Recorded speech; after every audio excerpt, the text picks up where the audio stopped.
if I'm being completely honest, I always had to end up here, didn't I? When the offer came in, too good to turn down. Actually managed to negotiate them up to £115,000 a week, which is more than a £100,000 a week pay rise over what I was earning at Preston, nearly 100 grand more than any of the other offers. It was a no-brainer in the end. I am the new manager of Tottenham Hotspur.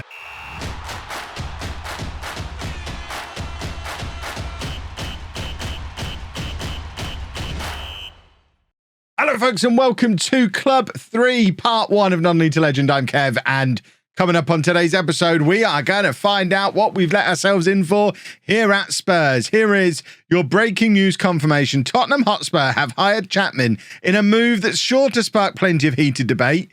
Yeah, I've seen the comment section on the previous video. Kevin Chapman has left Preston to join divisional rivals Tottenham. Chapman arrives with a record of 194 wins, 78 draws and 104 defeats in his career. He's also won a league title. What? The championship? Are we counting that as a league title? I like it.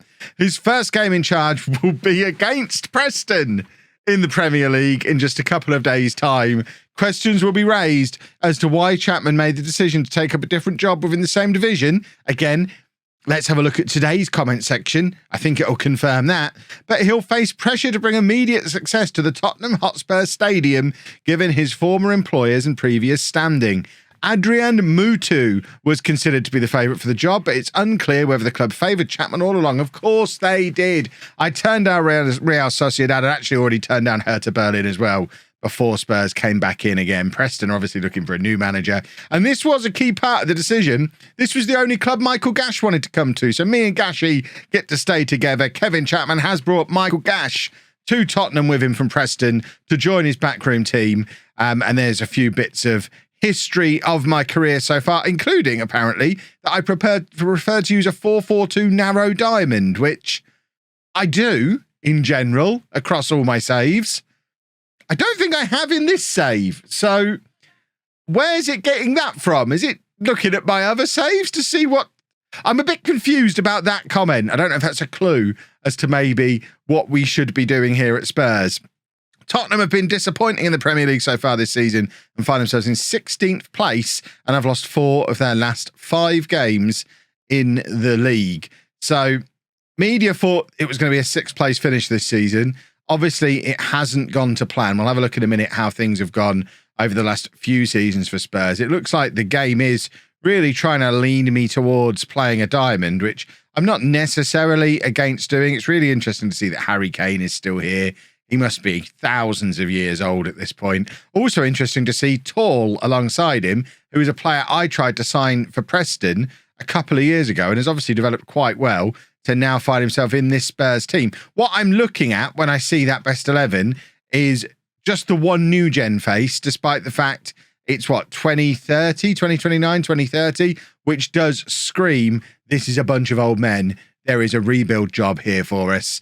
And a rebuild is exactly what we're going to do. And that's what the board have asked me to do. Their board culture is to sign players under the age of 23 for the first team and develop players through the club's youth system, all while playing attacking possession football. They want me to work within wage budget, grow the club's reputation, maintain the best youth system in the country. So Mr. Arrogant Danny thinks he's already got the best youth system in the country. No real evidence of that in that first 11 I've just seen, because no new gens have come through in 7 years. Apparently, maintain the best youth system in the world, not just in the country, the best youth system in the world. And it's generated 0 first-team players during the course of this save so far, and also sign players to sell for a profit. It looks like there's financial trouble at Tottenham, which is going to be very interesting. Again, this demonstrates how it's a rebuild job. The older players are, the less contract I can offer them. And then this season, they want me to reach the latter stages of the Champions League, be competitive in the FA Cup, be competitive in the Moose Cup, reach the latter stages of the FA Cup. No real league requirement for this season, which is handy because the league is a mess. But next season, they want me qualifying for the Champions League, and by the season after, challenging for the Premier League title. It all seems kind of doable. I think it's kind of doable. What is the financial situation here? There's £90 million in the bank. What's the problem then? They're making profit. There's a big debt attached to the club, which presumably is from the stadium. These loans all started at the same time in 2021. Is that when they moved into the current stadium, 2021? That feels about right. 2019. I don't know then. I don't know what that... I don't know why they took on £500 million worth of debt in 2021. And have in fact, no, it was 800 million of debt at the start. And there's still 600 million. Okay. This is why we've not really got much money and we've got to be selling players for a profit. But actually, the overall balance is fine. There's actually a lot of spare wage budget here as well. So if we were to... They're not going to let me move that. The board will not deal with any budget-related questions before the club's season expectations have been agreed upon. I thought I just did that. Season expectations, where are you? Yeah, support. Here we go. Season expectations. Yeah. Oh, okay. You want me to qualify for the Europa League through the league? You know you're 16th at the moment. Goodness me. Fair enough. It's the only option I'm allowed to pick. So let's confirm that and then go back to here again. And okay. Right. We are going to have a look at the squad in a minute. But first, we've moved house. Or we've left Preston. Probably need to work out where we're going to be living. Which, of course, means a trip to the non-specific mortgage calculator inexplicably still don't sponsor me, so they don't get a mention. And based on this frankly ridiculous new salary of over £5.5 million a year, I can borrow just shy of £26 million, which should, I think, even in London, buy me a house. But having done a little bit of research, we're not actually aiming for central London because Hotspur Way, which is the Tottenham Hotspur Football Club training ground, is actually just inside the M25, kind of almost Enfield, almost Cheshunt. If we have a look at it on Google, I mean, look at all these football pitches we've got. There must be somewhere here that I could live. But I think we're going to be looking for a house around this kind of area, Waltham Cross, Cheshunt, Enfield, that kind of area. And we've now reached that point of the save where we can't even buy a house in that area for the full money we can borrow. We've got 26 million to spend. We can't spend more than 10 million. It's a disaster. So we might as well spend the full 10 million. Offers over 10 million. I might just offer 26 million because I can and I want to be fancy. This is a high specification house that has 6 bedrooms, 5 bathrooms and a big pond. I mean, that's bigger than the gym that I'm a member of. I pay £40 a month to be a member of a gym that's not as good looking as that one. They've got excessive outdoor chairs. I mean, genuinely, that is specced out higher than the gym that I go to. That's bonkers. I can see why they've put that. I mean, they've got a cinema room. Oh, anyone who was doubting whether or not I should come to Tottenham, I've not even spent half my house in budget. Look at all these chairs. Oh, I bet there's a big telly the other end of this arrangement. I mean, I think that's a telly. If not, it's the space for a telly. I mean, imagine sitting here and just watching Match of the Day. Be absolutely bonkers. Oh, look. It's just a kid's playroom. That's bigger than my TV in my lounge. Is that my office? It's so fancy. It's got an office that has chairs for guests to sit on. Why is there a staircase inside a greenhouse in the garden? Where on earth do those stairs go? Probably to this swimming pool that has chairs and a sauna and a steam room. Again, that is a better pool than the one at my gym. This is going to be in my house. Oh, my word. As you know, I don't even know, is this the cinema room with naughty beverages in there as well? Oh, my, I mean... Anyone who ever doubted whether or not I should have come to Tottenham, here is your confirmation. That's a full kitchen outdoors. That is a second hot tub because there was already one below the secret staircase. I might just not go to work. I'm just going to hang out at home. My house is awesome. So now we know I'm going to be living a life of luxury. Let's end the life of luxury for some of the... Rephrase it. We're not going to end anyone's life. We're going to end their life of luxury. For some of these old men that just shouldn't be here. 36-year-old Heung-min Son, get out of here. Well, I mean, you've been here forever. You haven't scored this year. You're done. You're finished. Harry Kane, you are done. You are finished. You've only scored twice this season. Javi Galan, you're done. You're finished. Sergej Milinkovic-Savic, you get the message. He's 34, done and finished. Calvin Phillips, 34, done and finished. Andreas Christensen, moving on. Buendia, done. Barea, done. Romero, might as well. Just clear the whole lot out. Everyone, I mean, even Pedro Porro at 30 is on thin ice. We're going to have a full-on clear out. There's a few players here that can be part of the new world at Tottenham Hotspur. I'm looking at Kulusevski, Mudryk, those two. I mean, they're our wingers on either side, I guess. I think we're probably going to, we're definitely going to be playing a system that allows both of those to play in their stronger positions. We might even do a 4-2-3-1 and have Kulusevski in the middle, Mudryk on the left, and this man, whose name I can't say, on the right. And then we just need a striker because we'll have got rid of Son and Kane. They're both heading out of the door. So I'm leaning towards the 4-2-3-1 that probably the one we were using at the end of Preston.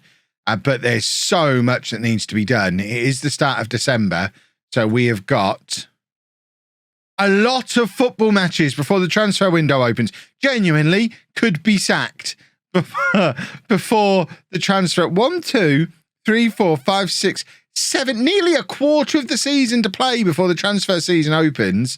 The Champions League, at least we should be all right getting through to the knockout rounds, and we're probably not going to finish top 8, but a couple of wins. If we win our final 3 games, there's always a chance. But that run of form is absolutely horrific. Who was the manager in charge of that? Kike Setien, who, I mean, doesn't know what he's doing, does he? Absolutely. I mean, he's an old man, 71 years old. Shouldn't have been here. But that is an absolute mess. So let's put we'll just do 4-2-3-1. I don't think we can do a gegenpress straight away because of all the old men that we've got. But just to get an idea of what our team could be, once we've got rid of all the deadwood, you can stick him there. You can stick him there, and then him there. So you've got those as a 3. You've then got him in there. How old is he actually? No, we're not sticking him in there. We're sticking him in there, but we probably need someone else alongside him. I guess you can put Tall there, but he's probably never going to be good enough. I don't know. Maybe he will be. 20 years old, never really had much of an opportunity. It's the Ameth Tall show now, as far as I'm concerned. He is going to be getting an opportunity immediately as my new striker. I think they had a goalkeeper who is of a reasonable age at 31. That's fine. And then what else have we got? We don't really want Romero in there because he's an old man. How old is Trilly? No, not you, Calvin. You're going to be leaving. You'll never play a game. Some of these guys obviously will play. So Trilly can go in there. Romero, we might be able to just keep around and be... I mean, he's only 31. Who's better? That's the thing. Christensen exists, but is even older. And then at right back, Oro, who is right on the cusp as well. I'm thinking of a team to get us through to the end of this season, maybe. We don't have a left back at all. So urgently, we need a midfielder and a left back. I'm talking January. We need a midfielder and a left back. Romero and Porro very much are going to be on the transfer list in the summer. That'll be part 2 of what this rebuild is going to be. Once you take all of them out, you see just how many players are not at all in my plans. That's 1, 2, 3, 4, 5, 6, 7, 8 players who have a combined salary of probably over £1 million a week. It's just going to be gone right there. If we sort that according to the highest paid players at the club, most of the highest paid players at the club are going to be moving on. So we are going to have money to spend, because even if we don't really sell them for a lot of money, we should have 30 or 40 million pounds of transfer budget, which we can then spin up into 100 million pounds on the Never Never. Again, thinking specifically of January, to buy a midfielder, a left back, maybe another defender, maybe another striker, and get rid of those 8. It's going to be tough in January, but this, more than any club I've ever gone into, I think, in Non-League to Legend, This is a club that needs a massive rebuild shake-up. I don't know how it has been allowed to get to the point where there are so many of these washed-up old men here with supposedly the best youth system in the world and just none of these players being used. Who are the young talents? So Tall, who we had on the radar at Preston. We've got Lee Barrett, who is a right winger who's come through the youth system. He needs using. Komi Isifu he's come in from Le Havre recently. So there is some young talent here. I mean, a lot of it is very meh. I mean, someone like this guy, Diego Medina, 2-star current ability, 2.5-star potential. It's another example of someone who needs to move on. It's a very big, bloated first team squad. There are 34 players in this first team squad. I think there's at least 12 that we want to get rid of almost immediately. The question is, can we do it without absolutely ruining the club atmosphere? Presumably everyone I want to get rid of are the players right at the top of the club hierarchy. So we want rid of him, and him straight away.